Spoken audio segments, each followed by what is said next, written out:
NAB Show Exhibitor Booth Building Guidelines. Have some questions about building your booth? Take a look at our Rules and Regulations page on our website.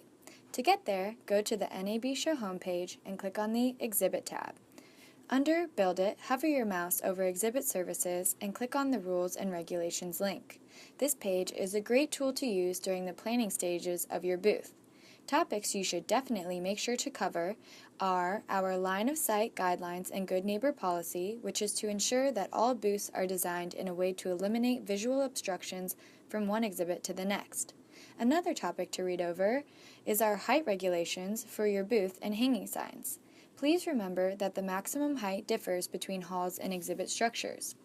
As for hanging signs and banners, they are only permitted above split island and island booths. They are not permitted above any other booth type. If you feel like you are not following some of these guidelines or have questions about them, please submit a booth review form, which can be found on the Rules and Regulations page.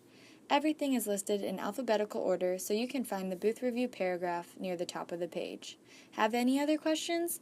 Feel free to contact the NAB Show Exhibit Services team. Thank you and have a good day.